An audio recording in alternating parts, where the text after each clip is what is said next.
Bienvenue à la Cutscene Québec, un podcast où nous prenons une petite pause de l'action et où nous jasons à tous les jeudis soirs des faits saillants et des dernières nouvelles de la scène québécoise de sport électronique, avec le but simplement de rassembler un peu la communauté et de la faire grandir ensemble.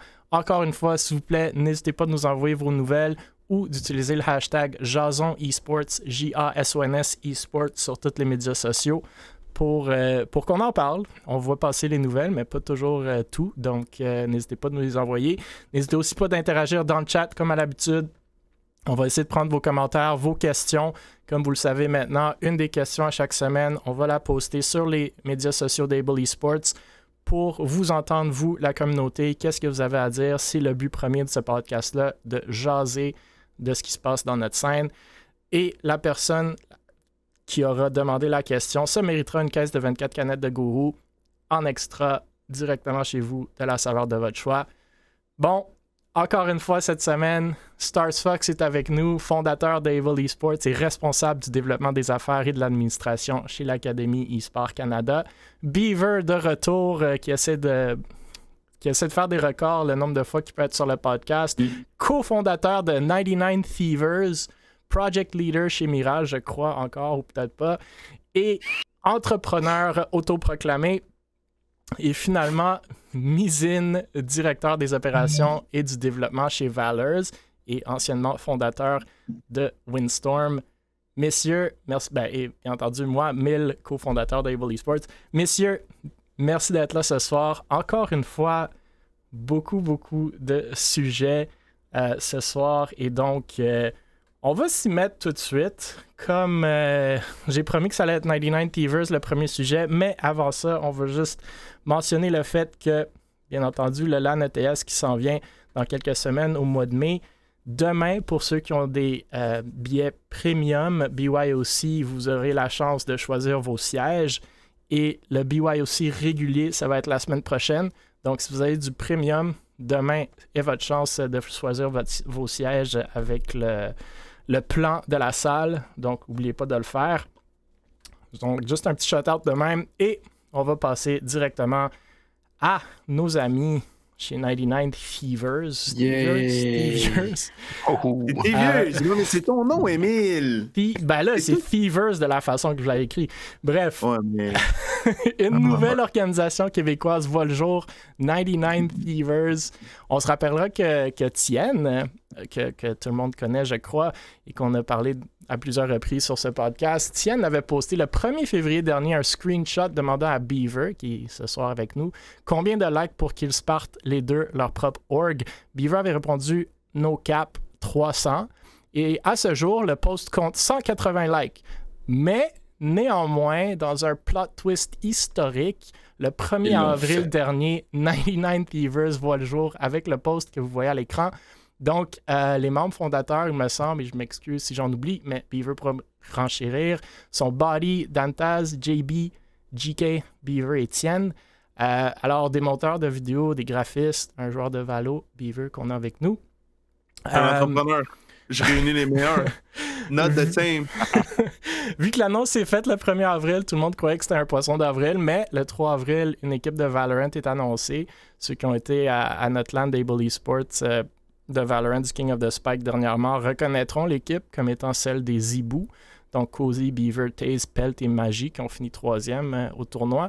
Et encore une annonce hier que Claze, content creator pour Mirage, se joint à 99 Thievers, bien que selon son profil, il est encore content creator dans les deux orgs, donc Mirage et 99 Thievers.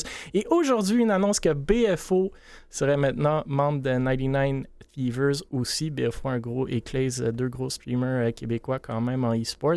Bon, mis à part mes commentaires sur le graphisme, vidéo, animation, vraiment cool, je laisse à Beaver de nous parler de l'organisation et je crois que tu avais aussi une annonce à faire. Ben oui. The floor is yours, comme on dit en bon français. Mais là, avec, tu me pitches ça, là. Mais moi, je voulais savoir les boys. Mais là, Mille, il a dit ses commentaires, mais toi, Starfox, au niveau genre de la direction artistique et tout, est-ce que tu trouvais ça cool ou pas? Ben, pour de vrai, oui, le graphisme, etc., moi, je l'ai dit, je vais être honnête, là, c'est vraiment nice. Ouais. Le content, Ouais. On a juste une semaine d'existence, laisse-nous. Non, mais c'est bon. Non, 211 followers en une semaine, c'est déjà super. C'est bon. Non, pour de vrai, le graphisme, la vidéo, tout. Ouais. J'ai rien à redire.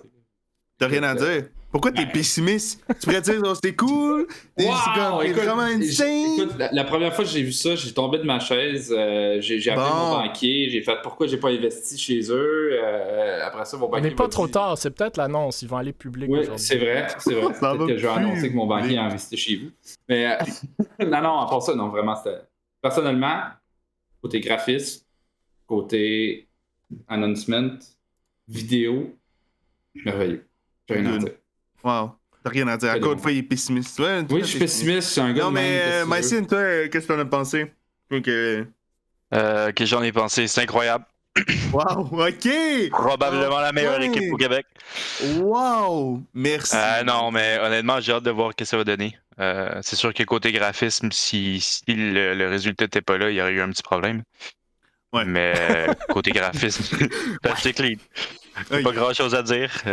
Faut juste voir les résultats que tu vas nous sortir au LAN ETS avec ta grosse équipe. Ok, mais là, c'est beaucoup de pression que tu me mets, là, Mycene. Ouais, je sais. Non, mais là. T'as demandé les vraies opinions, hein.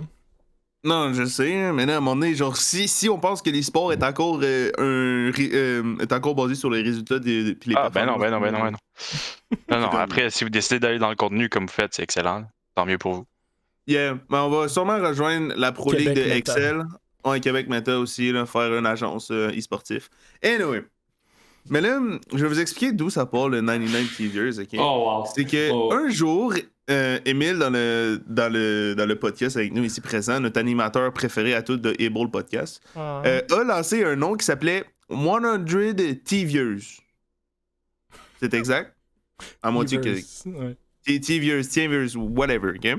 Mais là, genre, à cause que le monde, si on aurait appelé ça 100 TVers, ben on serait fait copier pour plagiat.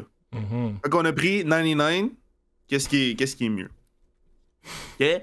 Puis notre but, c'était de montrer un peu le showcase, le talent au niveau artistique qu'on pourrait avoir au Québec, juste en ayant des petites idées de base puis une petite philosophie de base, OK? Fait que on est allé bien simple dans le gold and black, là, c'est assez simple à un niveau comme ça. T'as-tu expliqué le fait que 100 Beavers, c'était juste la combinaison du nom de Tienne et de Beaver? Ben oui, mais ça, c'est je pense pas que tout le monde avait compris parce qu'il te manque un A à quelque part là-dedans. Mais bon, vas-y. Peut-être. Il manque sortir le popcorn. Dans Tienne, il n'y a pas de A. Beaver, un A. Ouais. Après le E, come on, guys. T-I-E. Ouais. Rebrand. Excuse, vas-y. Ouais. Donc, là, ça nous amène à aujourd'hui. On voulait la base, parce que pour ceux qui ont vraiment cru, si on cru qu'une organisation professionnelle allait s'appelait 99 TVers, sont un peu bizarres. Okay? Pas de jugement. Pourquoi? Parce qu'il y aurait plus original comme nom. Hein? Puis vous me connaissez, moi, l'originalité, c'est ma force, comparé à d'autres mondes au Québec ici présents. Comme j'ai dit dans la vidéo de Québec Meta, l'originalité au Québec, c'est pas toujours la force de tout le monde. Hein? Il lance des caches. Mais là, fait que là, c'est ça. Fait que là, le monde qui me connaissait, genre, il aurait dû faire genre, oh, what the fuck, c'est Beavers, c'est impossible que ça marche. Donc, on avait trop de choses à faire pour juste une journée, le poisson d'avril. Fait qu'on a décidé de mettre ça sur une semaine, puis de prolonger notre délire. La première embûche qui est arrivée, c'est que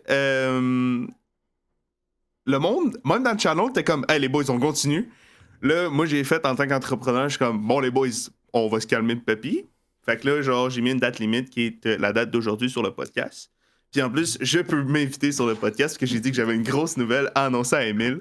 Que je dis que malheureusement, l'aventure de 99 TVers finit aujourd'hui. On peut voir le magnifique test que j'ai pondu. On est surpris! Ouais! Donc, voilà! C'était une semaine de poisson d'avril! Non, mais tu ris.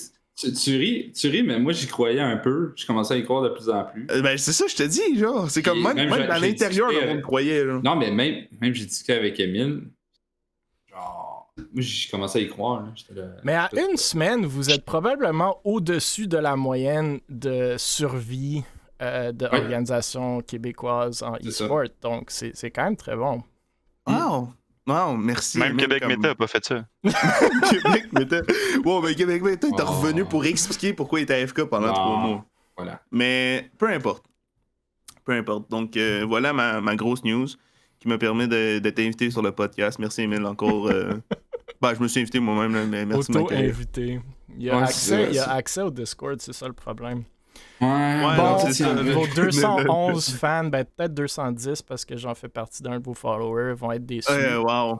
Mais tu sais, sans blague, je pense, tu sais, avoir ce monde-là, mis à part Beaver, qui sont derrière l'organisation, la job qu'ils ont fait du visuel et de l'animation est vraiment incroyable. C'est très, très, très cool. C'est sûr que ces gars-là sont dans d'autres organisations. JB chez Vexo, Body, puis Tien, on les connaît beaucoup. Dantaz fait un peu de job pour tout le monde, dont Able, Valors. Il était au LAN de Warzone aussi. Donc, c'est très, très cool de voir justement ce monde-là se réunir puis faire quelque chose qui était très hype. Je vais pas te cacher le fait que moi aussi, je suis un peu déçu que ce soit pas comme un projet à plus long terme ou un vrai projet. Mais après, peut-être c'est juste partie remise. Une fois que Tien aura 300 likes sur son Twitter post, donc allez liker. Moi aussi, je peux passer un message au gars de 100 TVers. Là, si 99 TVers? 99. Got 99 problems, but an ordained one. On s'en fout, ça existe plus. De quoi, ça? Non, mais si je peux passer un message à vous autres, les gars, si vous voulez, moi et Émile, on aimerait ça faire un April Fool de 1 an, 2 ans, sur le graphisme. Ah ouais? 1 an, 2 ans? Able, c'est une joke. Et, c'est ça. Merci d'être embarqué dans notre joke. Ouais, c'est ça. Non, mais c'est pour ça qu'on voulait pas étaler le délai plus longtemps non plus, parce que là, à un moment donné, ça aurait fait un peu bizarre. Non, mais c'était vraiment cool, par contre. Merci. C'est un beau délire. Ça aurait pu partir loin. Ouais. OK. D'une joke April Fools à une autre, on va parler de NTNS et Valor. Non, c'est une joke. Oh my god! Wow! NTNS, qu'on n'a pas vu tant que ça, mis à part une couple d'événements récents, sont revenus en force cette semaine et encore plus aujourd'hui. Donc, ils ont teasé une nouvelle collaboration qui sera dévoilé aujourd'hui même et qui viennent de faire avec Valors, ici. Donc, vous connaissez sûrement NTNS si vous suivez la scène sportive québécoise depuis un moment. C'était une organisation e-sport jusqu'à relativement récemment, vers la mi ou la fin de l'année dernière, si je ne me trompe pas. Il y avait sorti une ligne de vêtements alors qu'il était encore une organisation et ont assez rapidement après délaissé la portion e-sports de la business pour se focuser exclusivement sur le apparel, dont NTNS Apparel, si je ne me trompe pas, le nouveau nom. Ils se caractérisent dorénavant comme un gaming and lifestyle apparel brand. Ils ont d'ailleurs collaboré sur quelques streams caritatifs au Meltdown récemment, organisés notamment par Vexo, Every, Poco, dont si vous avez écouté les podcasts, il y avait un peu de drama récemment, mais qui s'est réglé. Bref, je pense que ça peut justement, pas ça peut, mais ça entrecoupe justement notre sujet de Valors qui annonce aujourd'hui un redesign de l'organisation, mais aussi une annonce de merch. Donc, vous voyez à l'écran une vidéo de merch. Je pense qu'on pourra, Missine, te laisser parler, mais vous avez fait comme 3 annonces cette semaine, fait que je vais comme les passer en rafale, puis tu pourras parler un peu du projet qui englobe tout ça. Donc, justement, Valors, ils ont annoncé la semaine dernière l'addition d'un assistant aux opérations. Donc, après l'annonce de la semaine précédente du recrutement de Missine, ou que le fait que Missine se joignait à Valors comme directeur des opérations et du développement, antérieurement fondateur de Windstorm. Maintenant, c'est Shogun, lui aussi, qui venait de Windstorm, si je ne me trompe pas, qui se joint à Valors, donc en tant qu'assistant aux opérations. Et une autre annonce de Valors, qui sont très, très actifs ces jours-ci, c'est cool de le voir. C'est un roster de Rainbow Six, donc vous les voyez à l'écran, les 5 joueurs, dont Maple, que je crois Missine t'avait travaillé avec précédemment. Mais bon, écoute, je te laisse un peu à toi maintenant la chance de parler de tous ces annonces-là, du fait que tu t'es joint à Valors. On en a parlé la semaine dernière, mais maintenant que tu es avec nous, tu peux parler de ça aussi. Peut-être juste de l'histoire de comment tu je veux pas dire délaissé, mais que tu as délaissé un peu Windstorm, tu t'es joint à Valors, maintenant toutes les belles annonces que vous faites. Parle-nous un peu de cette histoire-là. On va commencer à la source, en fait, la raison du pourquoi Windstorm a décidé de fermer.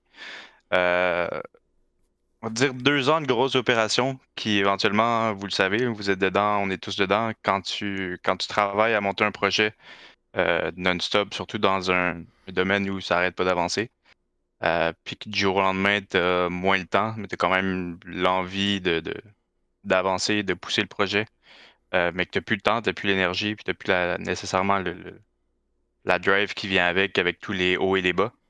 Tu viens éventuellement mettre la clé dans la porte. Valors sont là depuis longtemps.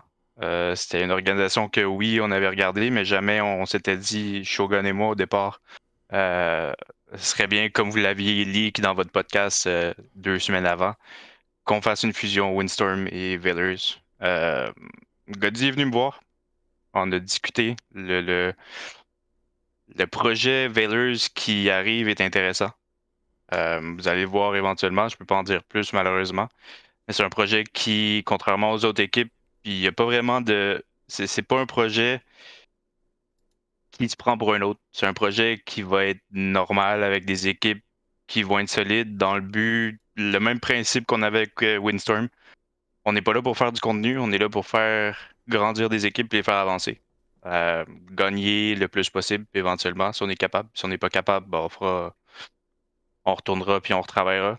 Fait que voilà, la raison pour laquelle j'avais que j'ai accepté le mandat chez Valors. Donner un coup de main, faire grandir le e-sports, puis on avance tranquillement. C'est des gars qui ont une bonne drive niveau contenu, mais qui malheureusement avaient peut-être pas l'expérience au niveau scène compétitive. Puis, parle-nous un peu de justement, toi puis Shogun, c'était quoi vos responsabilités chez Windstorm? C'est quoi maintenant, si vous en avez spécifiquement, vos responsabilités chez Valors, ou c'est un peu l'idée de tout le monde fait un peu de tout? T'as toujours dans un duo quelqu'un qui est plus connu, si on veut, que l'autre, quelqu'un qui est plus en avant de la scène, puis qui va plus interagir. C'est un peu notre duo qu'on avait avec Shogun. Une personne qui est plus en avant, dont moi, puis l'autre qui est en arrière à faire la sale job, si on veut. La vraie job. La vraie job. Voilà.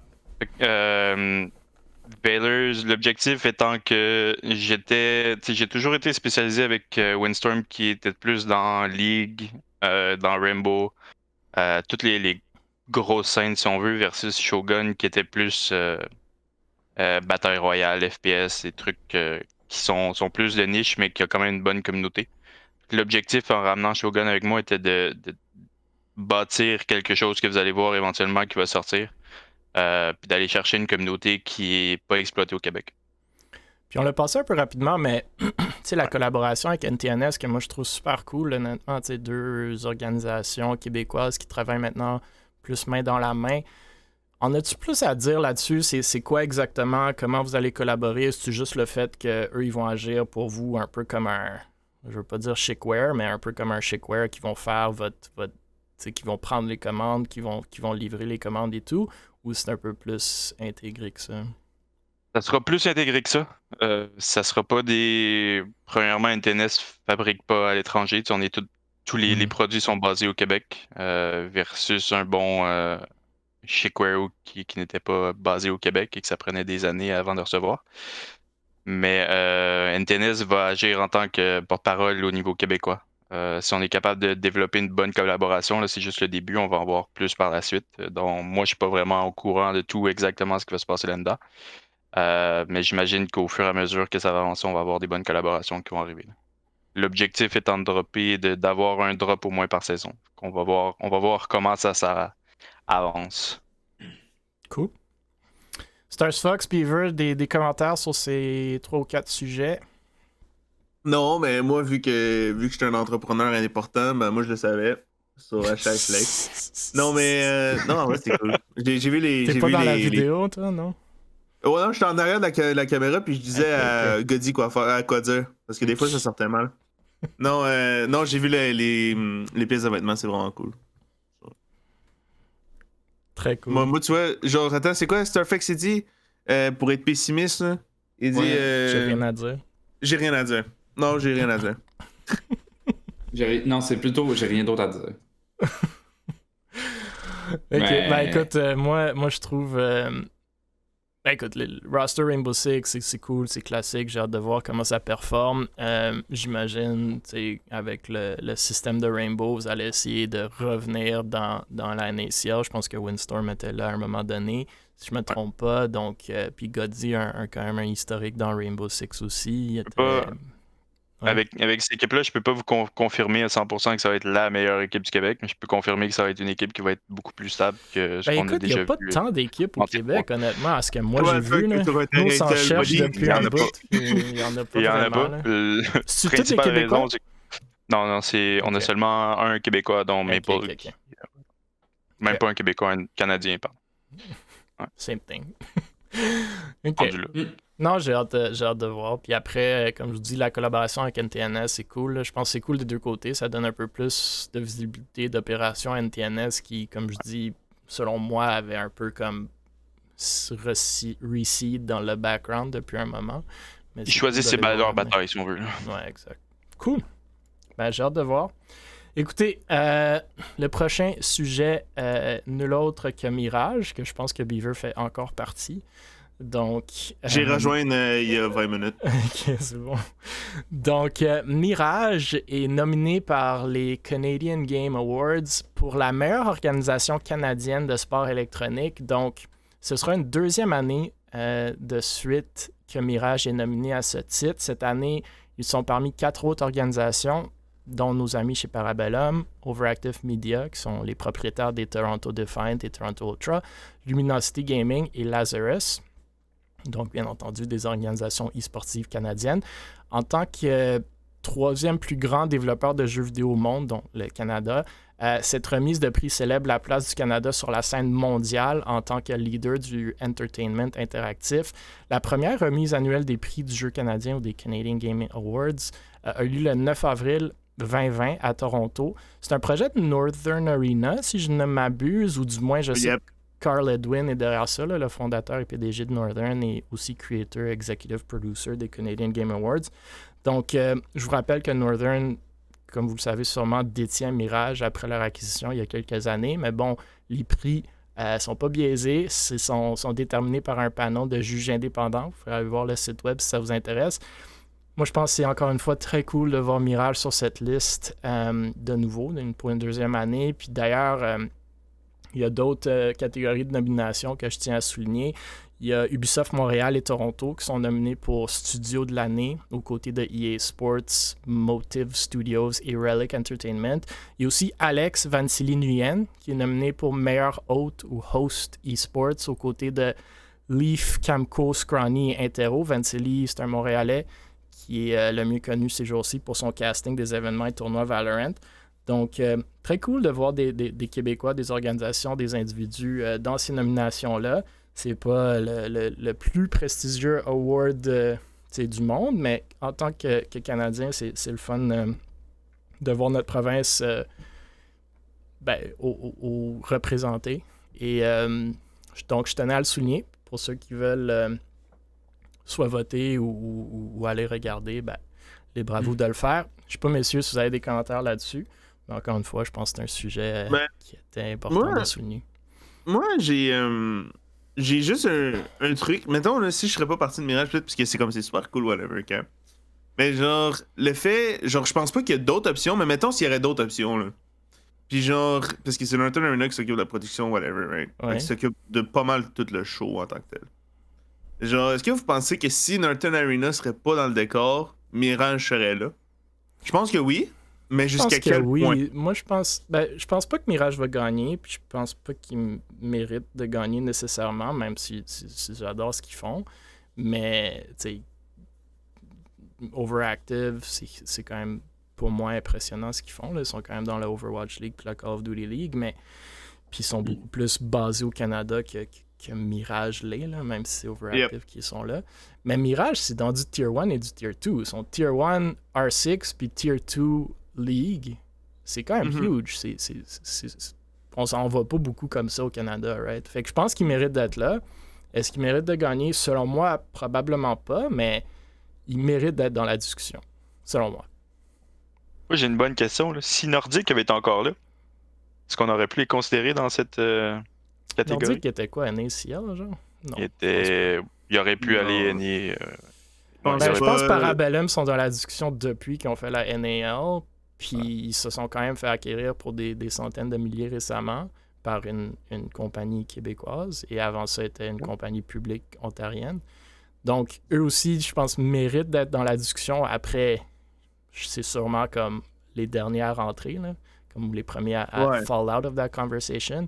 Nordic, je pense pas qu'il était à ce niveau-là. Il y avait-tu le potentiel de se rendre là? Peut-être, mais je pense pas qu'il était là encore, selon moi. Yeah. Stars Fox se demande pourquoi Able sont pas dedans, puis moi je me demande pourquoi 99 Thievers était pas dedans. Ouais, moi je me demande pourquoi on n'est pas là, mais l'année prochaine. L'année prochaine, c'est sûr, je le promets, on va être là. Ouf! Je crois que 99 Thievers, je pense que... Ah ouais, tabarouette! Mais je crois que 99 Thievers, on a reçu l'email, mais on l'a ghosté, c'était pas assez. Ouais, sûrement. Ouais, ça... C'était trop low profile. Il était dans tes junk. Yeah. Nous, on va aller au eSport Award, mais... Non, Canada... Ouais, c'est trop petit. Non, c'est ça, trop petit. Mais non, écoutez, très cool comme projet. Puis justement, en parlant de Northern Arena et le projet, ils annoncent cette semaine un partenariat avec Bureau en Gros, ou Staples. Oui. En collaboration avec Bureau en Gros, Northern Arena lance des camps d'entraînement, ou bootcamp, de 2 jours en Ontario et au Québec. Donc, un bootcamp de Halo à Oakville, en Ontario, le 23-24 avril. Un bootcamp de Valorant à Sherway, en Ontario, le 30 avril et le 1er mai. Un bootcamp de Rocket League à Richmond, Ontario, 7 et 8 mai. League of Legends à Ottawa, le 14 et 15 mai. Fortnite à Kirkland, Québec, le 21-22 mai. Donc, pour nos écouteurs Fortnite, here you go.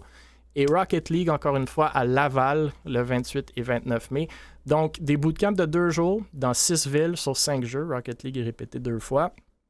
Selon la description qu'ils donnent, ce sont des camps de 2 jours où les joueurs développent des compétences techniques et mentales pour améliorer leur jeu. Chaque emplacement a un jeu spécifique et nécessite un minimum d'expérience de jeu pour vivre pleinement les bootcamps. Les participants seront encadrés par des joueurs professionnels et des coachs e-sport, des coachs experts en e-sport. Les 2 jours seront composés de divers ateliers de haute intensité visant à un apprentissage rapide. Grâce à des analyses vidéo, des retours en direct, des exercices pratiques, les participants bénéficieront d'un encadrement digne des équipes professionnelles d'e-sport. J'ai des commentaires, mais messieurs, j'aimerais vous entendre sur le concept, le partenariat. Est-ce que des bootcamps de 2 jours, ça peut réellement atteindre ces beaux mots qui mettent sur papier? Ça devrait être quoi, selon vous, justement, les critères minimums pour profiter de ces bootcamps-là, ou maximum même? Parlez-moi de vos commentaires, réactions, si vous en avez. Ou si vous en avez pas. Non, mais moi, j'en ai. Là, j'en ai un petit, là, mais c'est une information plus que d'autres choses. Hein. Vas-y. Le reste, après, mais c'est pas la première fois que ça arrive. Puis je pense que la première fois, c'est avec Mirage dans les bureaux en gros du Québec. En genre 2018. Puis est-ce qu'il y avait du succès? Tu sais-tu? Ben... D'après quand on m'en a parlé, c'était pas quelque chose de mémorable. Je sais qu'il y a genre haché l'FPS qui était là. Dans un des trucs Fortnite. Mais pour ça, genre, c'était un meet-up, whatever. Mais le reste, tu sais, c'est pas été mémorable pour qu'on s'en souvienne. Fait que d'après moi, c'était pas à gros succès. Là. Mais c'est ça. Stars Fox, Mizine, qu'est-ce que vous pensez de cette collaboration-là? Je trouve que c'est une belle collaboration. Ça emmène un beau petit projet. C'est sûr que les 2 jeux sont un peu biaisés au Canada, au Québec. Biaisé. Fortnite puis Rocket League. Biaisé négativement. C'est vrai, hein? Non, mais genre, tu sais, il aurait pu mettre de quoi de plus intéressant. Qu'est-ce que t'as contre Rocket League et Fortnite? J'ai pas rien contre Rocket League. Oui, ben oui. C'est super bon, on va changer. Mais à part ça, on va parler du projet en tant que tel. Mais non, vraiment, moi je pense que c'est juste une expérience de plus e-sport partout au Canada. Ça fait parler du e-sport en général, ça peut informer les gens. Peut-être que leur but, c'est pas vraiment de justement améliorer les gens, mais plus d'en faire parler. C'est ça, genre. Dans la province. C'est quoi le marché ciblé, genre? Je comprends pas. D'après moi, c'est à peu près tout le monde. C'est juste genre. Ils disent qu'il y a quand même une expérience minimale qu'il faut, mais. Je sais pas, Mizin, as-tu des idées là-dessus? Ah ouais, Mizin. Mizin ou Mizin? Moi, je dis Mizin, mais... Mizin, c'est correct. Sorry. Moi, ce genre d'événement-là, je trouve ça intéressant. C'est bien de pouvoir inclure les gros de grosses compagnies du Québec, si on veut, le bureau en gros, même si c'est pas québécois, mais c'est quand même bien de l'intégrer puis de pouvoir promouvoir le e-sport au Québec. Mais si tu me demandes à quoi ça me fait penser, ça, c'est dans le temps que Grizzly ont parti leur bootcamp de recrutement d'équipe. C'est à ça que ça me fait penser. Dans le temps, quand ils ont commencé à faire le recrutement, il y en a qui étaient pas nés ici. Ok, je m'en rappelle très bien. Je m'en rappelle très bien, puis j'étais trop jeune pour faire les trucs. Voilà. ça me fait penser à ça un peu. Après, on va voir à quoi ça ressemble, mais c'est quand même un concept intéressant. Peut-être juste Kirkland. Ouais, c'est où ça? Pourquoi aller chercher Kirkland? Puis c'est où Kirkland? Je sais même pas c'est où. Sherway, en Ontario, j'ai aucune idée c'est où. Internet s'est rendu là-bas. Ouais. L'affaire, mais comme tu sais, Fortnite Québec, ça c'est parce qu'ils ont évalué le marché puis on dit les joueurs de Fortnite sont au Québec, les joueurs de Rocket League sont au Québec. Là. Parce que tu sais, même en Ontario, Valorant est quand même assez populaire en Ontario. Là. Juste au niveau des universités et tout ça. Mais là, après ça, je me dis, genre, qu'est-ce qu'il y a d'autre on aurait pu faire? Comme je sais sûrement qu'il y a des contrats, genre en mode. Parce que je pense que les bootcamps, ça passe dans les bureaux, en gros, justement. Là. Je pense que oui. Puis, tu sais, genre, je me suis dit, qu'est-ce qu'on aurait pu faire? Mettons, là, s'ils nous donnent de l'argent, genre, qu'est-ce qu'on pourrait faire peut-être de mieux? Un LAN. Ou genre, quelque chose de similaire. Tu sais, un bureau, en gros. Imagine un LAN dans un bureau, en gros, big. Moi, je serais down. Moi, je serais vraiment down. Puis je pense justement, ça accote un peu le sens que moi j'allais aller. Je pense globalement parlant, d'un haut niveau, le concept est cool. Comme Mizin l'a dit, intégrer des grosses compagnies dans l'e-sport, puis surtout au Québec, c'est bien. Après, il y a toujours un risque d'exécution, OK? Puis là, c'est cool d'apprendre qu'ils l'ont même essayé il y a quelques années, puis peut-être là, ils se sont dit que c'était pas le bon moment ou le réessayer, ou peut-être c'était un succès, je sais pas, puis c'est pour ça qu'ils le refont. Mais j'ai peur de l'exécution de ce projet-là, parce que c'est difficile, selon moi, de l'exécuter de façon naturelle, ou genre, de façon que ça soit pas justement une grosse compagnie qui essaie de s'intégrer dans un marché qu'ils connaissent pas. Fait que c'est cool que Northern derrière, mais pour moi, ça va toujours sembler comme forcé. Venez au bureau en gros pour un bootcamp, on va vous faire du coaching avec une garantie de joueurs professionnels. Je sais même pas c'est qui ces joueurs-là professionnels Fortnite, Rocket League québécois, mais fine, il y a des bons joueurs, on verra. Mais selon moi, un événement, justement, comme tu viens de dire, Beaver, plus intégré, plus expérience, plus de monde, plus un... Même si c'était juste un rassemblement, une conférence e-sport, je trouve que c'est quasiment mieux que des bootcamps. Après, ça se peut que ça soit un hyper gros succès. Si vous réécoutez les 14 épisodes, vous allez voir combien de fois j'ai tort. Donc, peut-être que, justement, à chaque fois que je dis quelque chose, c'est le contraire qui arrive, mais... J'ai peur. Je pense qu'il y a un beau potentiel, mais j'ai peur parce que ce qui arrive des fois, c'est que tu exécutes des projets comme ça, puis justement, ces compagnies-là se disent comme man, like, that so wasn't worth it, so wasn't nice. Le monde ne dit pas des choses positives sur nous, sur les réseaux sociaux après avec ça. Est-ce que ça en vaut le coup? On va revoir ce marché-là dans 5 ans. Puis c'est beaucoup de partenaires à qui nous, on parle justement, qui nous disent ça, dont les Québécois de ce monde qui sont comme, ben ouais, il y a 5 ans, on a essayé l'e-sport, puis honnêtement, ça a tellement pas bien été qu'on s'est dit, genre, pas pour l'instant. Mais on verra. Northern sont bons. Ils connaissent bien le marché. Il y a Mirage derrière pour appuyer. Fait que c'est quand même intégré dans le marché e-sport. On verra si l'exécution va y être. Mais moi, je suis d'accord avec toi, Beaver. C'est qui le marché cible? Je sais pas c'est qui va s'inscrire pour ça. Mais en espérant. C'est payant, s'inscrire? Je sais pas, je sais qui est de temps. Je pense que oui. Je serais surpris si c'était gratuit. Là. Il doit avoir à quelque part... Ça coûte 31 et 12 s'inscrire. Moi, j'aurais été très, très down si justement Bureau en gros fournissait les ordinateurs, transformait un bureau en gros pour un week-end, fournissent tous les ordis sur place, font un LAN ou un tournoi dans un jeu spécifique. Hey, ça, c'est insane comme événement. Là. Ça, tu le mets sur Twitch, tu télévises, etc. Comme le rayonnement est tellement plus intéressant selon moi que des bootcamps pour, on s'entend, sûrement des kids. Puis c'est cool, les kids, c'est un beau marché, mais ça rayonne pas autant. Fait que je sais pas, c'est à voir. Peut-être justement le marché cible, c'est des kids, ils veulent que les parents rentrent puis leur achètent des trucs pour l'école, je sais pas. Peut-être. Pour renchérir par rapport au prix, là, ça commence à 31,12 pour un billet virtuel. Ça va jusqu'à 79$ pour un on-site. Tu peux même acheter des billets virtuels. Tu peux acheter des billets virtuels. Fait que si t'apportes ton setup, c'est 55$. Si t'apportes rien, c'est 79$. Ok, intéressant. Écoute, on verra. J'ai hâte de voir. Je pense pas qu'on va en entendre parler malheureusement tant que ça, mais on verra peut-être. Donc, revenant un peu plus vers le e-sport ou les organisations e-sportives. Un nouveau roster de CSGO pour Unexpected Victory. Nous avons parlé d'Unexpected Victory à plusieurs reprises lors des derniers podcasts, donc je vous invite à aller les réécouter sur YouTube d'Able Esports, Spotify, Google Podcasts, Apple Podcasts. Je ne vais pas comme répéter toute l'histoire au complet d'Unexpected Victory, leur roster, mais je vais quand même vous donner un résumé pour ceux qui n'étaient pas là. Bon, les choses n'allaient pas tant bien pour Unexpected Victory pour leur équipe de CSGO dans leur saison de ESEA Main, donc CSGO. Ils ont décidé conjointement avec les joueurs, selon eux, de recruter un nouveau roster pour essayer de gagner assez de matchs pour garder la place dans la ligue. Ils ont donc recruté un roster de joueurs ontariens, mais qui ont malheureusement pu finir la saison qu'avec 4 victoires, tandis qu'il en faut 5 pour ne pas être relégué en ESEA Intermediate. Donc, avec la relégation, comme est souvent le cas, le roster a explosé. Maintenant, Unexpected Victory reviennent avec un nouveau roster ontarien, si je ne me trompe pas, pour les représenter dans la saison 41 de ESEA Intermediate, ainsi qu'au LAN ETS. Donc, moi, j'ai hâte de voir les niveaux. Ils vont être là au LAN ETS. On sait déjà qu'au LAN ETS, il y aura l'équipe de CSGO d'Able Esports, qui viennent malheureusement de se faire reléguer eux aussi, mais en ESEA Main, après leur 4e saison en Advanced.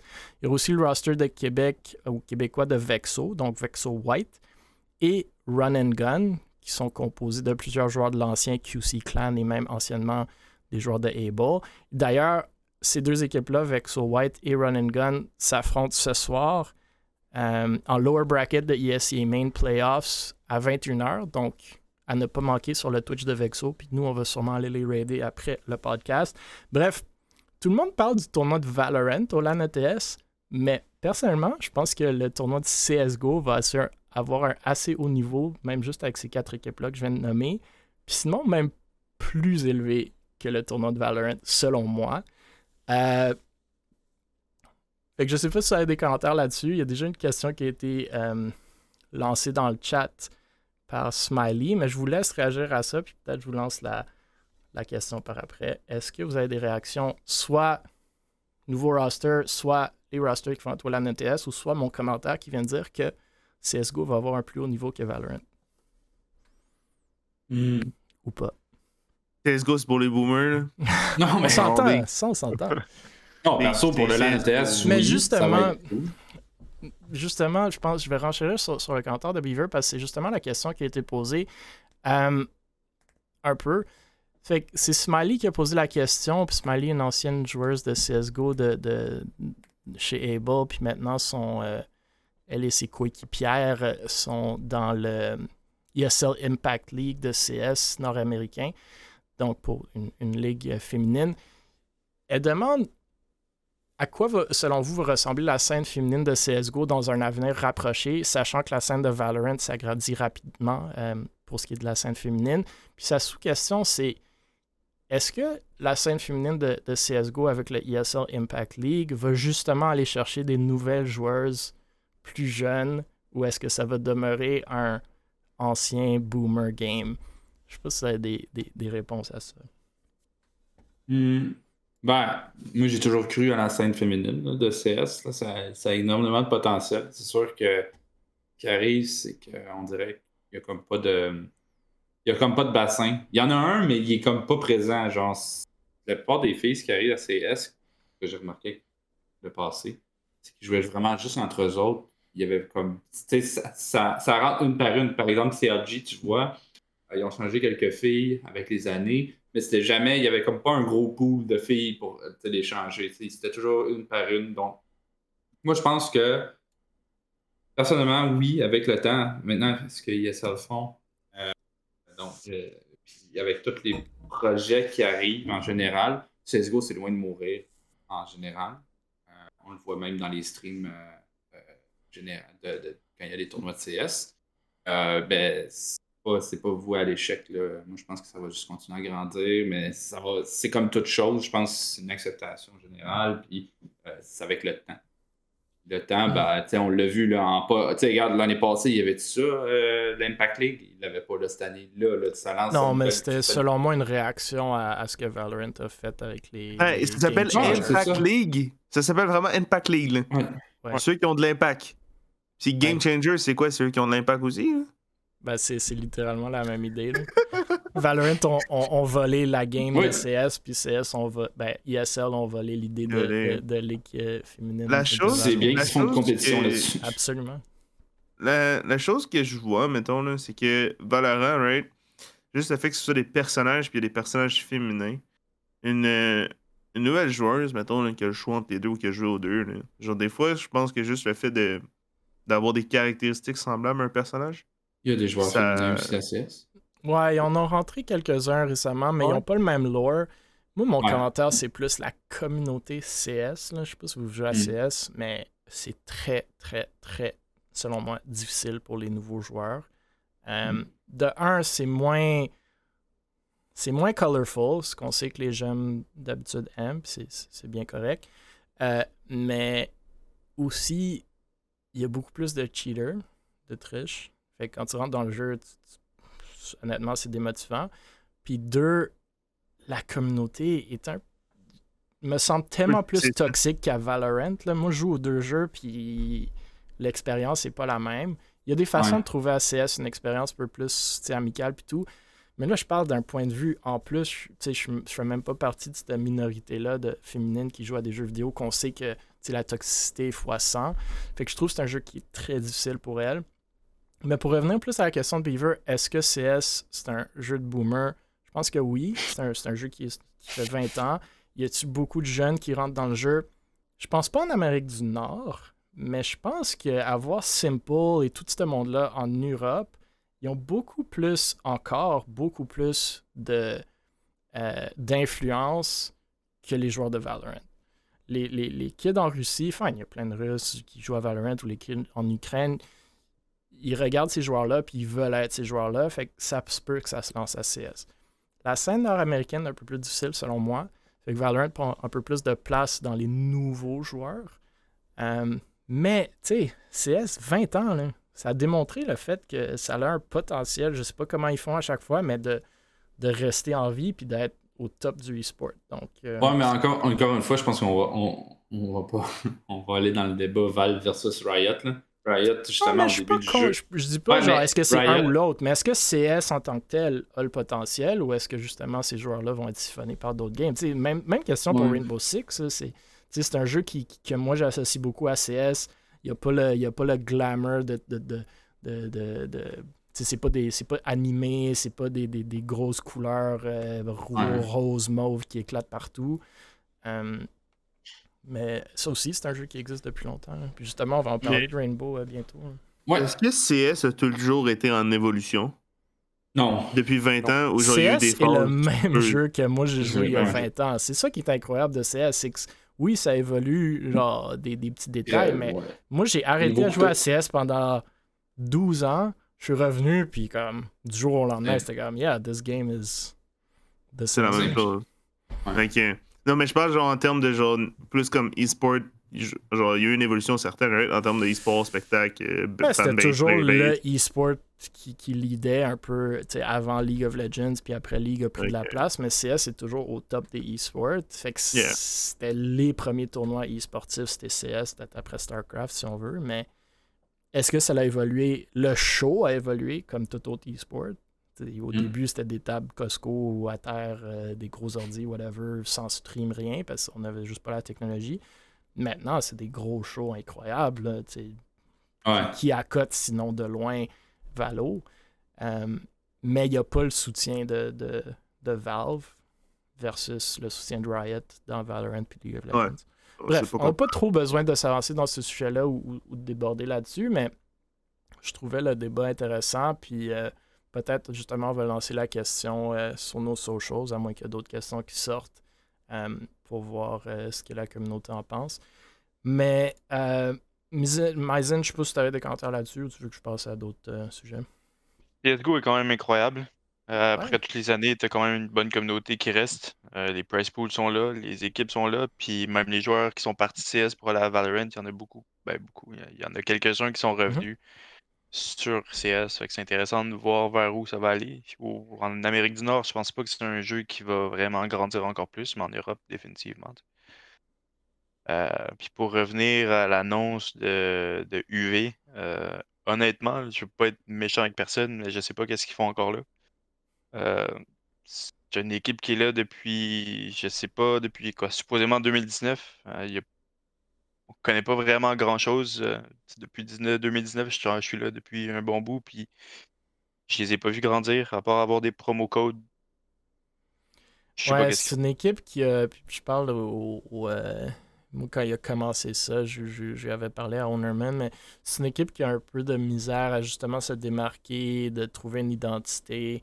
Je pense qu'il est pas mal tout seul là-dedans, fait que ça aide Ouais. jamais, mais ouais. Je respecte quand même tout le monde qui s'embarque dans l'e-sport. C'est pas facile que tu sois tout seul à 2, à 4, à 8. C'est dur. Mais voilà. Ouais, mais après, tu sais, je pense qu'il y a plusieurs façons de voir le e-sport aussi. Oui, ça peut être ce que toi tu viens de dire, Mycen, vous avez des buts ou des goals qui sont challenging, vous voulez grandir, vous voulez être les meilleurs, vous voulez aboutir à un prochain niveau. Je pense qu'Able, c'est similaire, mais avec une autre approche. Mirage, ils sont déjà là, puis eux aussi sont passés par une autre avenue. Mais il ne faut pas perdre de vue, je pense, puis on va parler de Ducky prochainement, puis je pense qu'ils tombent un peu dans cette catégorie-là, bien que je pense aussi qu'ils ont des aspirations, tout comme Unexpected Victory, mais je pense qu'il ne faut pas oublier que le e-sport, ça peut demeurer juste un hobby, quelque chose de fun. Tu veux juste gérer une coupe d'équipe, voir ton équipe jouer sous ton banner, un clan, whatever, une équipe. Puis, fine, si ça grow avec le temps, c'est correct. Mais Able, ça a commencé comme ça aussi. Là. Pendant 1 an ou 2 ans, il n'y avait pas grand-chose qui se passait. Il y avait des équipes, ils jouaient, c'était cool, c'était le fun, tout le monde s'amusait, mais sans plus. Puis ça fait partie du gros bassin du e-sport. Right? Ouais, même avant que Mais exact. Nous, on parle d'un Unexpected Victory parce que ça demeure, un fondateur québécois puis tout, mais non, c'est pas au niveau de certaines organisations. Mais le e-sport, je pense à la base, il faut que ça soit le fun, fait que c'est peut-être juste un petit projet pour l'instant, puis on verra avec le temps, mais je suis d'accord avec toi, Mycen, dans le sens que, ouais, ça stagne peut-être un peu depuis un bout, là.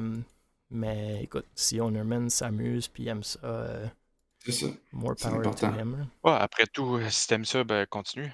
Exact. Encourage. Donc, justement, en mentionnant Ducky Esport, on a l'annonce, non de Ducky, mais de Roméo Girard. Donc, on va passer à des choses un peu plus artistiques que sportives. Mais Roméo Girard annonce une nouvelle direction artistique pour Ducky Esport. Ça fait apparemment quelques mois que Roméo travaille là-dessus. Bon, il est très occupé, selon lui, et j'imagine que c'est vrai. Puis, ça peut tomber dans le concept de rebrand, ce qu'on voit à l'écran, I guess, même si le logo tant iconique de Ducky reste inchangé. Et c'est plus, selon moi, donc peut-être un refresh de l'identité visuelle, si on veut. Comme tout travail de Roméo, qui, pour ceux qui ne le savent pas, est motion et graphic designer chez Luminosity. Le look est vraiment clean et professionnel, selon moi. Je sais pas si vous avez des commentaires sur le design en tant que tel ou sinon plus généralement sur le concept de rebrand ou refresh de look en e-sport. On a parlé à plusieurs reprises sur le podcast, mais justement, c'est entre guillemets le vrai rebrand récent de Valors et le travail de branding quand même huge derrière 99 Beavers. Beaver, Mycen, est-ce que vous avez des opinions là-dessus? C'est l'importance d'un rebrand ou un refresh, l'impact, le timing, la fréquence que ça devrait être fait, ou est-ce que c'est juste un sujet que je voulais souligner et que personne n'a des commentaires? Non, mais... Convainquez-nous de le faire. Parce que... Non, mais en vrai, je pense que c'est un projet de fin de session sponsorisé par Moutmout. En vrai, je pense que c'est ça. Donc, c'est parce que comment que je voyais ça, pis genre, je suis comme, me semble que ça fait très projet école, genre, de comme un projet, genre, fin de cycle, genre, whatever. So, genre, j'ai remarqué ça, fait que là, je suis comme, ah, imagine, genre, le gars, il a réussi à monétiser son projet de fin de session. Ça, c'est hashtag entrepreneur. Hashtag entrepreneur. Non, mais en vrai, c'est buzz, hein, c'est notre, un petit goat. Voilà. Je suis d'accord. Mycin, des commentaires ou peut-être même parler du rebrand de Valors, pourquoi vous avez délaissé le book, peut-être t'es pas au courant. Je vais juste te dire que le book devait partir. J'ai jamais été un fan du book, puis du fait que le book soit plus là, ben tant mieux. Mais un rebrand est toujours important quand tu veux changer puis améliorer ton identité, puis je pense que c'est ce qu'ils ont fait, c'est ce qu'on a fait, puis c'est ce que je vous encourage à faire aussi. Ouais. Wow. GKTV demande le rebrand était gratuit ou payé. J'ose croire payé, mais je sais pas. J'ai aucun insight là-dessus. Ownerman dit en parlant de Ducky Sport, vont-ils être présents au LAN de TS? Je pense que oui. Je pense qu'ils ont pu aller chercher des billets dans la deuxième vente de billets, si je me souviens bien des posts de Moutmout, mais ça se peut que je me trompe. Puis Bernie qui dit le logo change pas, donc c'est pas le rebrand, mais une reposition, un update dans la marque. Bon, j'ai pas les bons mots, mais merci que Bernie est toujours là pour me corriger. Lui, l'expert dans tout ce qui est branding. C'était une pratique à la part de Buzz. Ça veut dire quoi, ça? Pensez-vous qu'il n'a pas payé pour ça? C'est bol. Cynic a dit gratuit, ce qui est cool. Écoute, 99 Thieves, est-ce que vous avez payé pour toutes vos graphiques et vidéos? Parce que j'aurais payé, Big. Mon but, c'est de former des impressions, man. J'avais une semaine, là, mon seul et unique but, c'était de former le plus d'impressions pour revendre ça plus tard. J'étais entrepreneur. Parfait.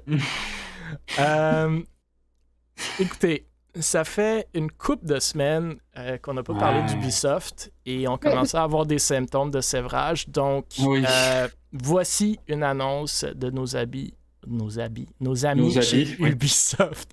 Rainbow Six arrive sur mobile. Avec la vidéo que vous voyez à l'écran et que je vais jouer pour vous pour que ça soit réellement une vidéo. Ubisoft annonce qu'une version mobile du jeu est en développement. C'est d'ailleurs une nouvelle équipe d'Ubisoft à Montréal qui sera en charge de ce projet, bien entendu en collaboration avec tout plein d'autres sites de Ubisoft qu'on sait qui ont à travers le monde. Mais pour ceux qui sont un peu moins familiers, Rainbow Six, c'est un FPS, First-Person Shooter, tactique, 5v5, attaque versus défense, beaucoup comme à la CS, à la Valorant à la base. Le jeu mobile semble garder pas mal le même concept que la version PC. Fait que de plus en plus de jeux s'en vont dans cette direction. On passe d'ailleurs à PUBG, qui est assez populaire sur mobile. Il y a même Lycos qui avait envoyé un, entre guillemets, leak d'une version mobile de Valorant qui pourrait être en développement. Bon, je sais pas combien y croire non plus, mais ça se peut. Bon, avant de lancer le débat, je vous lance quelques faits parce que je pense que ça peut être intéressant si vous n'êtes pas au courant. Les revenus du marché de e-sport mobile devraient passer d'un peu plus de 875 millions US en 2019 à peu près 1,15 milliard d'ici 2025. Plusieurs croient que l'avenir de l'industrie de l'e-sport sera probablement alimenté par le mobile. Ça réduit les barrières à l'entrée. Tout le monde a un téléphone, après tout, mobile, ce qui permet encore plus de joueurs et de fans d'affluer vers ce sous-secteur du e-sport.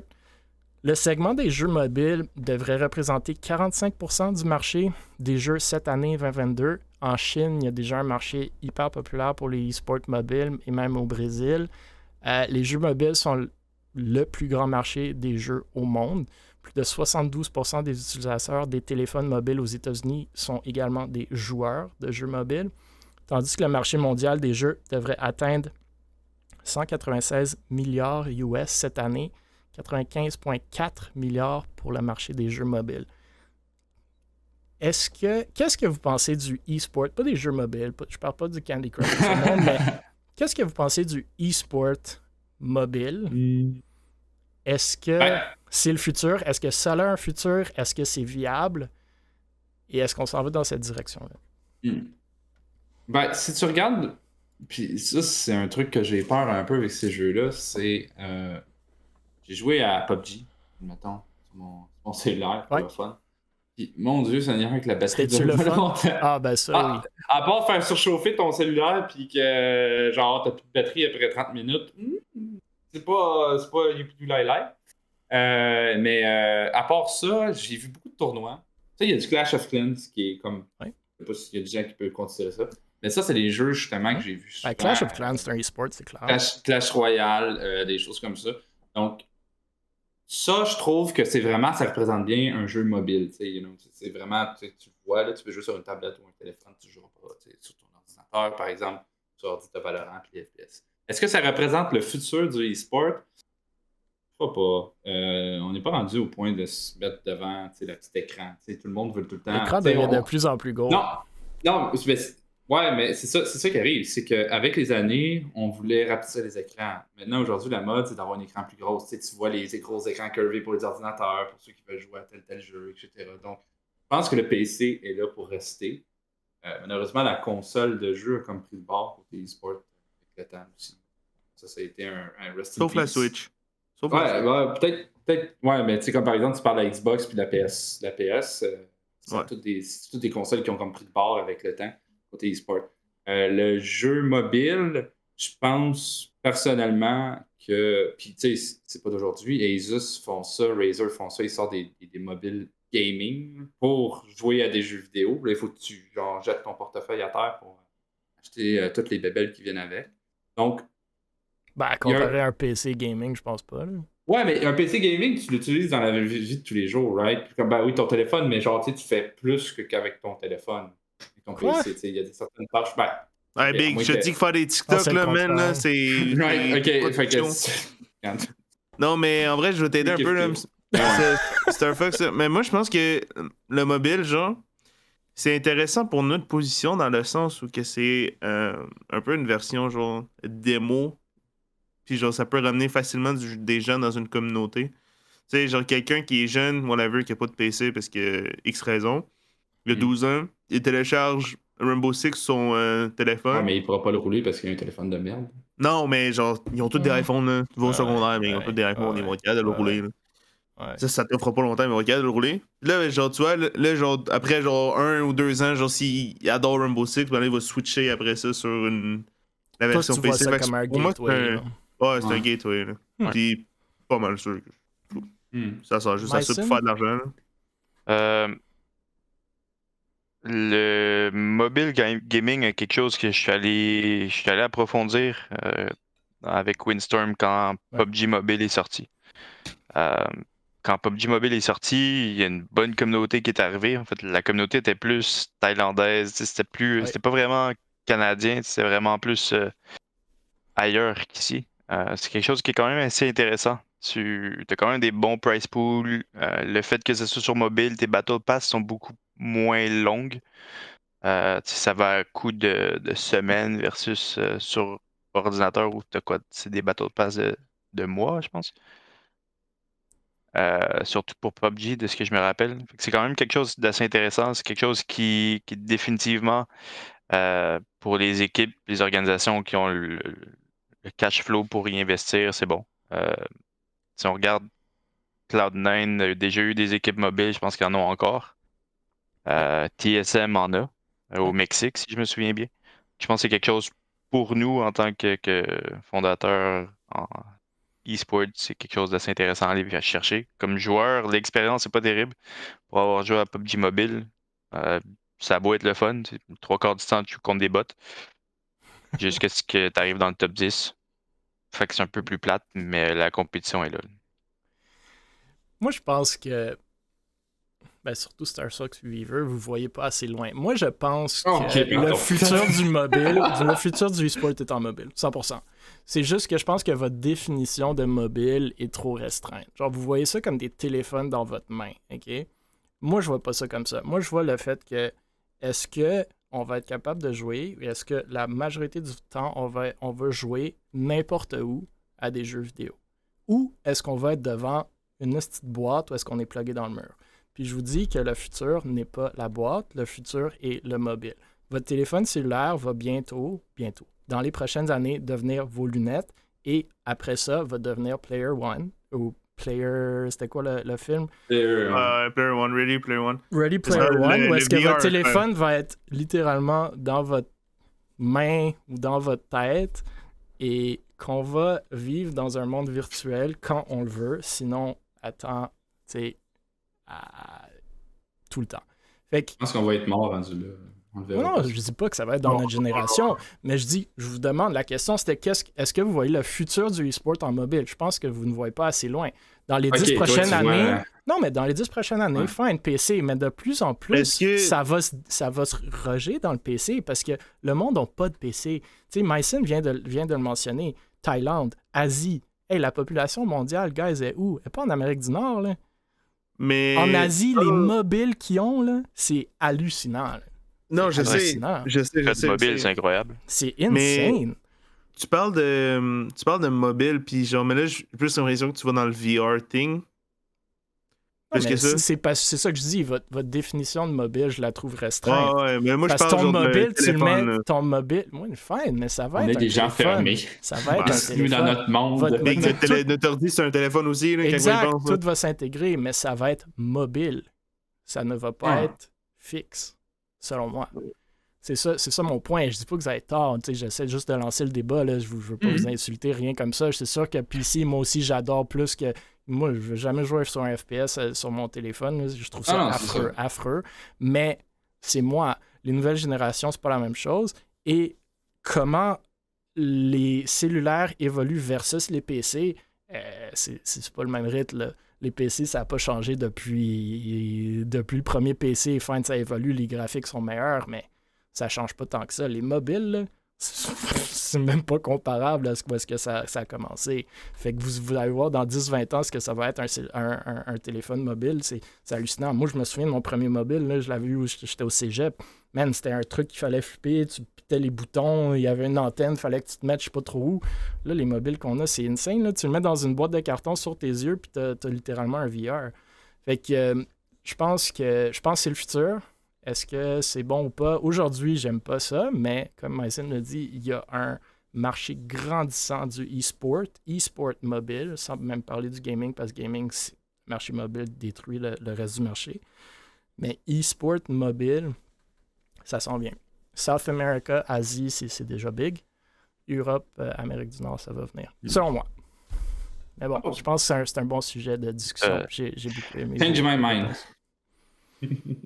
Je suppose que vous avez des réactions là-dessus. Ouais, vas-y, Mycen. T'as plusieurs jeux qui sont partis dans le e-sport qu'on connaît pas. Là. Brawl Stars, une scène compétitive à 500 000 par année pour des jeux, une game qui va durer 25 secondes. Mais même Rocket League a lancé un jeu mobile qui met de l'argent dedans. Code mobile est là. Mm-hmm. Apex, moi, Switch. C'est comme des gateways. Là. Genre, c'est des versions simplifiées de leur jeu. Aujourd'hui, je pense que oui. Mais je pense que, tu sais, aujourd'hui, si tu veux être compétitif dans un FPS, je pense pas que c'est sur mobile. Aujourd'hui. Mais non, t'as tellement de skill, tu peux pas. Mais ça va venir. Je pense que dans, 10 ans, si tu veux, tu mets ton sel dans une boîte devant ta tête, puis tu mets 2 gants, puis that's it, là. C'est pas un PC, ça, là. Mais anyway. C'est cool. Ben, tu sais, faut que t'aies des gants, quoi. Parce que, tu sais, il y a rien de plus précis qu'une souris qu'on connaît aujourd'hui en termes de numérique. Ben, j'ai essayé le VR, puis c'est le fun. Non, mais ça, même le VR, c'est le même principe, sauf c'est en 3D, c'est une souris 3D, genre. Ouais, mais... Comme en termes... Autre le VR, là, mettons, là, genre, tu sais, les doigts, peut-être le gyroscope, peut-être c'est pas précis, genre. Puis ça, c'est quelque chose en e-sport qui est genre, si ton skill gap il est pas assez high, genre, pourquoi les FPS c'est là depuis toujours? C'est parce que le skill gap de base est humain, genre, c'est le aim, c'est la souris, you know? Ouais. Donc voilà. Le dernier sujet officiel de la soirée. Oui! On va parler. Oui! Officiel! Yeah! On va parler de officiel. Catapult qui annonce sa grande finale ce soir, même au terminal de croisière. L'événement sera animé par Denis Talbot. Le beau Denis. Diffusé sur sa chaîne Twitch dès 20h, donc en ce moment même, mais ne quittez pas tout de suite. Pour ceux qui sont moins familiers, Catapulte, c'est un programme québécois d'accélérateur voué à la réussite des studios indépendants de jeux vidéo. En gros, c'est un programme qui donne des ressources en expertise, en argent et autres à des studios indie, donc des développeurs de jeux, qui ont souvent peu de moyens pour atteindre les marchés mondiaux, malgré le fait que peut-être ils ont un jeu avec un haut potentiel de commercialisation. Fait que depuis 2014, le programme Catapulte propulse les studios indie québécois aux côtés de chefs de file de l'industrie du jeu vidéo. Le studio gagnant de la grande finale Catapulte ce soir se méritera une bourse de plusieurs milliers de dollars et un accompagnement stratégique aux côtés d'experts de l'industrie.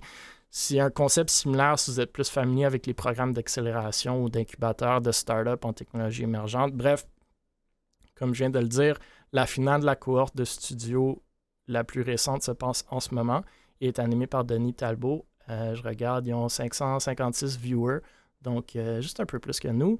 Et il était pas mal connu, Denis Talbot, pour ceux qui ne le connaissent pas, pour l'émission Monsieur Net, diffusée en direct sur Musique Plus, pour ceux qui peuvent peut-être s'en souvenir. Puis c'est un animateur de télé québécois, actuellement à l'animation de Radio Talbot sur Twitch. Bref, je tenais à le souligner pour ceux qui ne connaissent pas, l'accélérateur Catapulte. Et c'est pas du e-sport, mais c'est des jeux, encore une fois, québécois qui ont peut-être le potentiel un jour de devenir des e-sports. Donc, on aime mettre un peu d'emphase là-dessus. Je ne sais pas si vous avez des réactions sur le fait d'avoir un accélérateur de studio ou pas. Sinon, on peut passer à des nouvelles non officielles. Je sais que c'est pas la première fois que Ubisoft fait ça aussi. Ouais, mais là, ça a l'air d'être rename puis un projet plus sérieux. Parce qu'avant, c'était genre la. 2014. Ouais. Ah, la catapulte? Ok, Ouais. mais c'est juste ça que je parlais. Après, je sais pas, genre, je sais pas si Denis t'a embarqué, là. Ah ouais, Denis a tout le temps été proche ça de doit Ubisoft. être récent. Là, Mais- je pense pas qu'il est là depuis 2014. Mais tu sais, Non, genre, tu sais, ça fait longtemps, puis moi, j'avais suivi le projet de After Charge qui avait gagné aussi la bourse de. Qui avait gagné l'année 2018 ou 2017, je sais plus trop. Ok. Voilà. C'est intéressant ce jeu-là, par exemple, quand ils sont. Ouais, ils l'ont c'était sorti. incroyable, hein? Oh my god, le potentiel e-sportif. Je suis rendu où ça, mais C'est mort. c'est bien. Dead game. Mais c'est vraiment un dead game parce qu'il n'y a plus de serveur. Le jeu est dead. Je pourrais, actually, Dommage. à vous, Emile, là, on demande les fichiers de code source, man, puis on fait le Ultimate eSport Game QC, man. Ouais. Genre, c'est juste un jeu Si tu réservé penses à que la le marché scène québécoise. e-sportif et compétitif, je veux pas tuer tes rêves, mais le marché de gaming, de jeux vidéo, l'est probablement pas mal plus. Ouais, non, je sais. Mais Ce serait un fantasme. je dis Un jour, pas je vais non. devenir riche, puis je vais racheter non. le source. Je Je dis dis pas pas non. non. La première Je dis pas équipe de 99 Thievers va être, ou 98 Thievers va être. After Charge. Ouais. non. Mais tu l'avais-tu déjà vu? Est-ce que vous connaissez After Charge, Mille? Puis... Ouais. Ça me dit quelque chose, mais je pense pas que j'ai joué. En 2016, on avait participé avec Windstorm à des giveaways dans le temps de la fameuse Princess Hentai, Ouais. qui est maintenant Florelia, je sais pas quoi. Ouais. Florelia. Ouais. Ok. Je m'en rappelle. Une mention et une question que je vais vous lancer, puis on aura fini, à moins que vous aurez d'autres sujets. Donc, je tiens à souligner que la console qui console a lieu ce week-end, le 9 et 10 avril. Donc, nous avons eu Lee sur le podcast il y a quelques semaines, un des organisateurs de la console qui console. C'est un LAN de 2 jours au centre des foires de Sherbrooke. Les tournois qui ont, c'est League of Legends, Warzone, Halo, Rainbow Six, Rocket League et Super Smash. L'accès Halo, des visiteurs, l'accès des visiteurs est gratuit. Donc, si vous êtes dans les parages, les profits de l'événement vont à Lucan. Et vous voyez à l'écran Firefox, duquel on a parlé il y a quelques semaines, dans un autre sujet. Il sera aux côtés des rebelles de Sorel Tracy pour le tournoi de League of Legends. Donc, un LAN qui se passe ce week-end au Québec. Si vous voulez faire un tour, n'hésitez pas. Puis à moins que vous avez Il y des avait pas une grosse ligue Halo qui se préparait justement. Non, je sais pas, on en entend parler. Genre. Halo, il sortait genre. Ben, il y a des organisations qui sont dans Halo, mais je sais pas. Il y a tellement de jeux ces Non, jours-ci que. Hello? mort. Non, c'est comme ça l'a die que j'avais vu. C'est mort dans l'œuf. Ah, je sais pas. Le Yeah. monde a dit ça pour Apex, puis là, ça revient un peu. Juste bon, savoir. Ouais. Mais Hello sont arrivés que actually un jeu e-sport genre day one. Ouais. là. Ils ont inclus toutes les orgs, genre, tout dans leur projet. C'était quand même assez fire, mais ils ont pas update. Ils ont fait un Microsoft classique. Là. Ils n'ont pas update pendant 2 mois. Puis là, après ça, ils se sont demandé pourquoi il n'y a plus de joueurs. OK. Donc, on va finir ça sur une question ou un débat, ou juste avoir votre opinion que Beaver m'a lancé, mais que j'avais dû passer aussi. Fait que Acadian Woman demande les subathons, elle aime le concept, mais elle voit tellement d'abus depuis 1 an. Qu'est-ce que vous en pensez? Fait que pour ceux qui sont moins familiers, un subathon, c'est essentiellement un événement spécial que les streamers organisent sur Twitch où chaque sub reçu prolonge la durée du stream. Le streamer met en place un chronomètre de subathon qui augmente par palier pour chaque niveau de sub. C'est un concept qui a été largement popularisé par un événement de Ludwig. Aujourd'hui, un streamer sur YouTube, puis qu'on a parlé il y a une couple de semaines. Il a organisé ça en 2021. Son subathon avait commencé en mars et s'est terminé en avril après 31 jours consécutifs de streaming, y compris pendant qu'il dormait. Il a battu le record d'abonnés simultanés sur Twitch à environ 282 000. Qu'est-ce que vous pensez des subathons et ou des abus de subathon? Beaver, veux-tu commencer? Ouais, c'est toi le content creator ici, là. C'est toi non, mais c'est parce que, en gros, je vais réexpliquer un peu les bases du subathon en tant que tel. Vas-y. C'est que, ma vision de la chose, c'est qu'un subathon a un pourbu précis, right? Comme, autant que le Wiz, son but, c'était juste de genre. Il disait qu'à chaque fois qu'il finissait le stream, il se sentait mal. Fait que là, il a décidé de genre plus jamais lancer le stream jusqu'à qu'il se rende compte que il n'y a plus de vie, genre. Puis genre faire un challenge de genre avoir le plus gros nombre de subs. Puis ça, c'est venu par le temps, tu sais. Que Louis, il est un peu genre. Il aime ça, les extrêmes, on va dire. Mais là ce concept-là a été repris au Québec, tu sais. Puis beaucoup dans ma sphère proche en ont fait. Autant qu'il y en a que c'était juste genre pour vivre le trip, puis genre, c'est un challenge personnel. Genre, comme je vous dis que streamer plus que 12 heures dans ta journée, c'est quand même rough. Puis, mais là, il y en a que, genre, tu sais, c'est un challenge, puis c'est pas fait pour tout le monde. Puis je pense que ça en est réalisé. Puis il y en a qui voulaient absolument que ça marche, puis ils ont fait en sorte que ça marche. Puis une fois que ça marchait, qui ont été victimes, entre guillemets, de leur succès, genre, ils ont provoqué un peu leur succès, ils ont arrêté, genre. So, c'est là un peu le débat, c'est genre en mode comme est-ce que ça vaut la peine d'en faire? Puis là, si oui, est-ce que c'est juste pour l'argent ou il y a un but précis? Tu sais, je sais que BFO, son premier subathon, son but c'était de payer la cam, tu sais, d'une vraie cam professionnelle, tu sais. Fait que c'est tout le temps là-dedans, genre, moi, pour ma part, si je vois un subathon qui a pas de but précis autre que genre juste avoir le plus de subs, je fais genre ouais. Ok, genre, guess c'est accepté, mais genre, je trouve ça un peu stupide. Genre. Fait que voilà le débat qui est en ce moment. Ben, ça, c'est une question que je pense que je vais te poser plus à toi, Beaver, dans ce que tu viens de dire, mais pourquoi il faut qu'il y ait un défi d'achat sur un objectif de sub pour motiver le viewer à sub et non, genre, juste encourager la personne qui le fait. Mais à la base, ça, je vais répondre aussi à la question en même temps. Je sais pas si c'est sain, en fait, de faire un genre de truc de même. C'est sincèrement... Moi, je sais si c'est sain ou pas. non, mais c'était pas une question, c'était vraiment genre comme un statement. C'est genre... Ah, oui, moi, je vise personne, hein. Moi, non, je vise personne. Non, mais je vais répondre à ta question. Je vais te couper tout de suite, là, mais moi, ta question, c'est que le viewer se sent engagé dans le stream. Ouais, mais dans tous les cas, quand quelqu'un sub à toi... c'est ça. Non, mais c'est ça, mais genre après ça, ça gifle des subs, là. Mais c'est-tu possible? Ouais. Moi, la question de base, je vais encore revenir à la base, là. Je suis pas contre la question, mais est-ce que c'est possible d'abuser d'un subathon? C'est impossible. Ben non. C'est impossible d'abuser.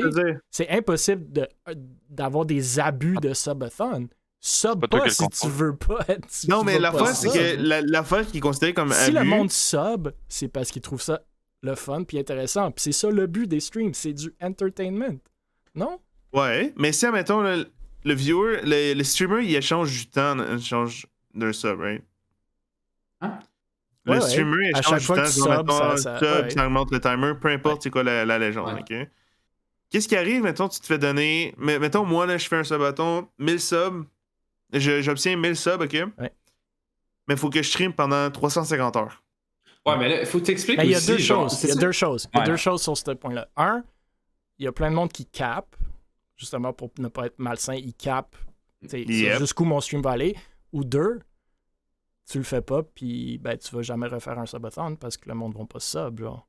C'est l'Internet, genre, il y a des répercussions à ce que tu fais, genre. Si tu fais un subathon abusif, la seule façon d'abuser, c'est de promettre quelque chose que tu vas pas livrer. Mais même si tu fais ça, tu vas jamais être capable de le refaire, à moins que tes viewers sont absolument... Puis si c'est ça le cas, ben... So sad, too bad. Genre, c'est comme buyer's remorse, mais refais-le pas après. T'as appris ta leçon, t'as payé un sub, ben repaye-le pas. Le gars abuse. Mais il n'y a pas de façon, selon moi, d'abuser d'un subathon. Est-ce que nous, on n'aime pas voir le monde qui font juste des subathons à tous les 3 jours parce qu'ils veulent se faire de l'argent? Fine, peut-être qu'on l'aime pas, mais on va pas sub. Mais le monde qui sub aime ça. C'est ça que c'est Twitch, c'est du entertainment. On aime ça. Je vais sur Twitch pour me faire entertain. Est-ce qu'on peut abuser? Selon moi, je pense pas qu'on peut abuser de ce concept-là. Non, mais c'est ça. Puis, dans la base des choses, dans tous les cas, c'est ça. Puis ça, je pense que je vais y aller vraiment avec une expérience personnelle. Mais si tu regardes Twitter et Facebook, là, on dirait que les gens se sentent interpellés tout le temps à chaque fois que quelqu'un fait de quoi ou dit. Bah, c'est un peu le but de ces non, mais sociaux. oui, je sais, mais moi, j'aime les débats que le monde lance comme ça. Oui, ben c'est ça. Mais demain matin, je lance un subathon. Je suis streamer, je lance un subathon. Puis là, finalement, je me rends compte après 24 heures de stream, tu vois, j'ai le goût d'aller me coucher, je suis capable. J'ai les syndicats-là, puis finalement, je suis pas capable de le faire. Comme des trucs, je le refais plus, c'est fini. T'sais, est-ce que vraiment, genre. Mais ça, je pense pas que c'est l'abus qu'on parle. Hein. Je pense que l'abus que Canadian Women parle, c'est plus le monde qui le font juste pour l'argent puis qui le font trop souvent. Ah ouais, ok. Mais après, comme si ça marche, c'est parce qu'il y a quelqu'un derrière qui veut payer pour ton produit. Ah oui, non, c'est sûr. Non, mais oui, mais c'est sûr, tu fais, mettons, ta pause d'argent, puis moi, qu'est-ce qui m'énerve, c'est que le monde, genre, une fois qu'ils ont reçu leur part d'argent, puis qu'ils voient que ça descend, les heures descendent, puis ça monte plus, genre, ben, ils ont comme l'impression que ça marche plus. Fait que là, ils vont te mettre des vidéos, genre, en arrière-plan pendant 16 heures. Tu vas avoir 3 heures de contenu sur ton 24 heures, tu sais. Fine, fait qu'ils t'ont rip-off, mais le prochain subathon va du sub. Fait que ça va être son dernier subathon, c'est tout. Tu sais, comme le gars va pas pouvoir abuser de ça 3 fois, là. À moins que sa communauté a aucun... Pas ça, le gars. Moi, je vise personne. Ou whatever. Ouais, non, c'est ça. Ou la personne. Mais genre, à moins que ses viewers ont aucune mémoire ou qu'ils trouvent ça entertaining, le drama que ça crée. Je sais pas. Selon moi, je sais pas. Je pense que c'est une question qu'à la base, je la vois pas comme possible, mais peut-être c'est juste moi qui n'ai pas la vision pour le voir. Là. Je sais pas, Mycin, si t'as des commentaires là-dessus. Ou pas. Non. À part me dire que c'est vraiment facultatif par rapport à la communauté que t'as puis les odds que t'as que le monde follow non-stop. Je me dis non. C'est bien, là, mais si tu le fais juste pour le cash, à quoi bon? Ça, je suis d'accord. Après, si tes subs veulent payer puis ils savent que tu fais ça pour du cash, comme... Ça va paraître à long terme. Dans tous les cas, si t'es là juste pour le cash, désolé, mais quand tu te fais pas donner d'argent... Mais ça, c'est correct aussi. Comme, je pense qu'il faut s'entendre qu'à la base, si t'es juste là pour le cash, that's fine. Ça peut être une job. Mais la façon que tu vas avoir du cash, c'est que t'es entertaining. Fait que si t'es juste là pour le cash et t'es entertaining, comme Brad Pitt dans ses films, si t'es là pour le cash, mais t'es plate à good for you. Si t'es là pour le cash, t'es plate, ben excuse-moi, d'habitude, tu vas pas faire de cash à moins que t'aies un secret que moi je veux connaître. Là. C'est tout. Je sais pas. Bon, j'ai aimé le débat. Est-ce que vous avez d'autres sujets ou des shout-outs, Beaver, Mycin, surtout, avant qu'on ferme le stream? Non. Merci à tous mes fans. Merci d'être là. Grâce à vous. There you go. Ouais. Est-ce que Valors vont être au Lanotis? Oui, les équipes vont sortir bientôt. Oh! Ce ne sera pas les équipes qu'on a officiellement. Ça va être des équipes, ça va être des bonnes équipes. Cool. On les Nine Fevers ou Ibu vont être là aussi? Yes, sir. Ben, normalement, si les kids commencent à se grouiller un peu. Mais non, on a tous nos billets, fait que... Puis, dernière question. Il n'y avait pas un projet de Beaver qui était supposé de sortir comme pour les joueurs de Valorant, du coaching, un programme Valorant, ou c'était un autre poisson d'avril? Poisson d'avril. Non, en vrai. Je m'en doutais. En vrai, il était. Ça travaillait sur actually de quoi de pro, genre. Mais ça l'a pris le bord assez vite. Quand je suis arrivé dans les agendas, genre. Là, j'ai vu parce que qu'est-ce que je voulais faire? Je voulais actually faire de quoi de propre. Là, les agendas sont arrivés, man. Puis là, ça a fait genre, boum! J'aurais genre 2 heures. Fait que avec ma job puis l'école live, c'est plus ou moins possible. Mais il y a de quoi de. Il faut que tu prennes mes conseils, je crois, si t'as pas le temps. Non, mais c'est ça, là, il y a quelque chose d'Evergreen qui va arriver. Je sais pas si vous connaissez c'est quoi du contenu. Du contenu Evergreen. C'est du contenu genre qui vieillit pas, entre guillemets. Yes, j'aime ça. Ouais. Cool. Donc, d'autres projets desquels on va pouvoir parler en espérant bientôt sur le podcast. Beaver, Mycin, merci tellement d'être avec nous ce soir. Tout le monde dans le chat, bien entendu, on est tous tristes que 99 Thievers soit une joke qui a duré trop longtemps, selon moi. Et... Une semaine! 7 jours! Et tu m'as envoyé un petit poster, au moins je mette dans un coin, genre, un chandail, un t-shirt. Non, mais c'est pas. Il va y avoir de quoi au LAN ETS par rapport au. Vous devriez vendre 99 t-shirts pour 99 t-shirts. C'est vrai. Merci, Nick. Merci. C'est ça. Wow. Vous allez vendre des t-shirts au LAN ETS? Un petit booth 99 Thievers? Oh. On va pas les vendre. Bon, merci à tout le monde. Hashtag Jason eSport pour tous vos nouvelles. JASONS eSport. La question de la soirée, on va la poster sur les socials d'Able eSport, donc restez à l'affût. On veut vraiment vous entendre, s'il vous plaît, interagissez. C'est le but, c'est de jaser de notre scène e-sportive. Le plus qu'on en jase, le plus que nos projets vont rayonner, puis le plus qu'on va pouvoir rentrer du monde comme les bureaux en gros de ce monde pour faire des projets intéressants. Vous pouvez retrouver tous les épisodes du podcast sur le YouTube d'Able eSport, Spotify, Apple Podcasts, Google Podcasts. Abonnez-vous, partagez, likez, laissez vos commentaires. Jasons de notre scène. Nos projets vont juste continuer à grandir à chaque semaine. Il y en a beaucoup et c'est très motivant à voir. Donc, merci, messieurs, dames. On vous envoie chez Vexo qui ont les 2, selon moi, meilleures équipes québécoises de CSGO en ce moment qui s'affrontent dans les playoffs de ESEA Main. Donc, allez profiter de ça et bonne soirée. À la semaine prochaine.